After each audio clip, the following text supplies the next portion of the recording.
So good. Talking to Mexicans, I got to give Mexicans props this week because I have encountered something I've never encountered in my life. I moved into North Hollywood, the coolest neighborhood I've lived in California, and we actually have a Mexican ice cream man. You don't know what life is till you have a Mexican ice cream man. There's no schedule. Some days he shows up at 10, some days at 6, some days he got ice cream. Last week he showed up at 11:15 while I was watching the UFC on a Saturday night. I tell you, he's like, do you hear the fuck? And I wish I was joking with you guys. This motherfucker comes at 11 o'clock. Bing, bing. You go out there, the best soft serve ice cream I've ever had out here. Better than Dairy Queen, all that shit. Tremendous. He had shoes on there last week. He was selling shoes. He's got popcorn. I'm not fucking kidding. That's hilarious. Wouldn't dry ice burn your dick? Yeah. Well, that's some people like that shit. Look, 20 years ago, I went to a club to get Quaaludes, and I walked in. I'll never forget this. It was called Ramrod. It was a gay bar in the city, and we were kids. We were like 18. That's the first time I seen a dude with a cape on. I thought it was the coolest fucking thing in the world. A man had a cape on, and I walked into this club, and before we walked in, there was a fetish club on the side, and there was a guy in a tub that had a sign on him that said, spit on me. That was his fetish, for people to spit on him. Wow. So here's the beauty. I'm standing there, your jaw's going, you're drinking, you had to pee. And all of a sudden I see 20 guys standing on line for the fucking bathroom. And I asked them, I go, listen, why don't you just ask the guy in the tub if we could pee on him? So I walked over to the guy. I go, can I ask you a question? Do you mind if we pee on you? The guys go, right ahead. There was a point in the night I looked at him. He had a circle of guys. Just, those guys that don't want to wait online? Like, fuck it, just pee on him. When I left, the guy had 3 inches of pee in the fucking tub.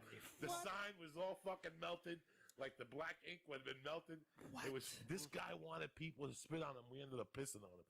And I pissed on him. I'm guilty of it. I don't give a fuck. He didn't suck my dick or nothing. I would piss on anybody. I don't give a fuck. He seems like the luckiest man alive. Oh, please. But that's a crazy ass fetish. But you never know.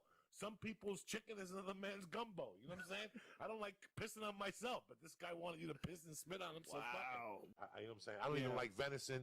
I don't like none of that shit. I eat veal scallopini if this certain fucking Italian makes it for me in the East Coast. I can't eat veal. Thin like a motherfucker. And I eat it, and I make believe I don't even know what the fuck I'm eating. You know what I'm saying? It's like eating pussy when you're all coked up and drunk. I can't. And that's it, guys. I eat meat because of my necessities and stuff.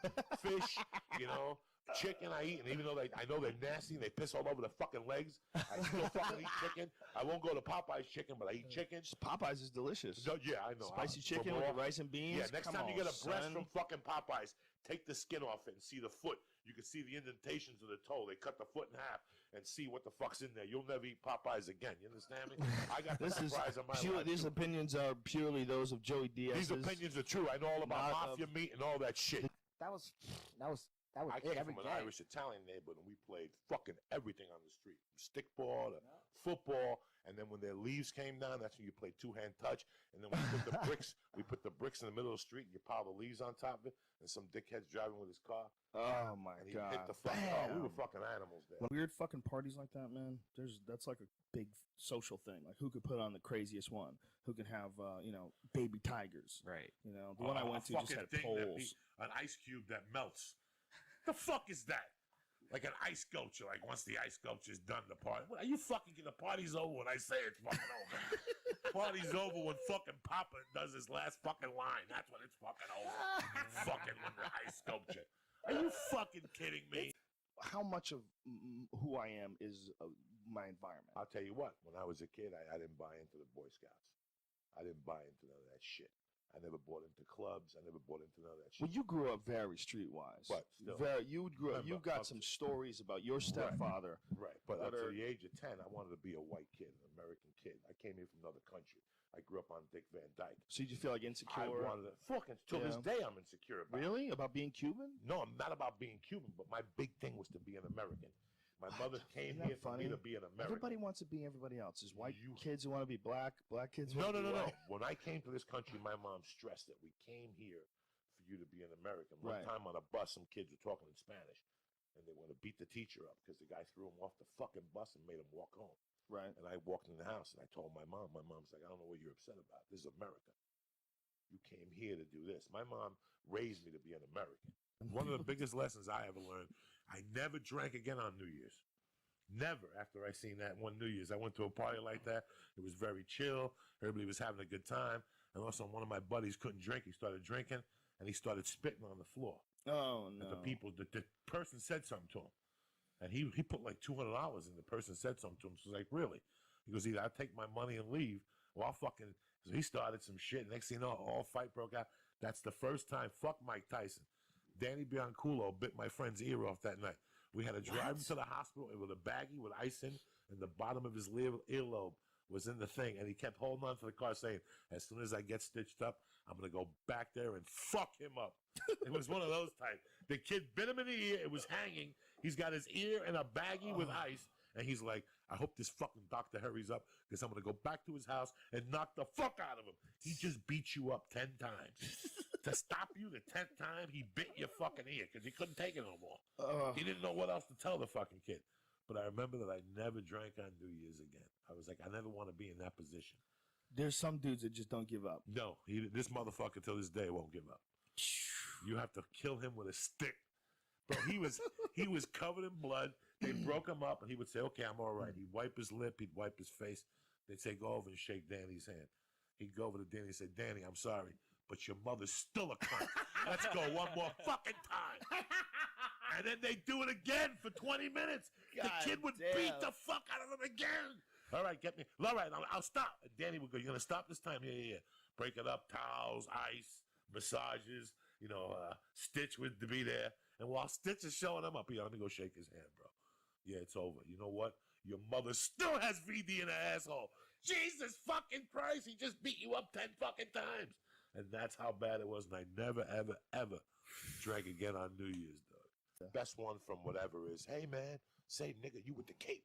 Why you looking at people's window? What's your name, boy? Dracula? What kind of name is that for a nigga? Where you from, fool? Transylvania? I know where it is, nigga. You ain't the smartest motherfucker in the world, but you is the ugliest. Oh, yes, you ugly motherfucker. And what's that dirt on the back of your neck?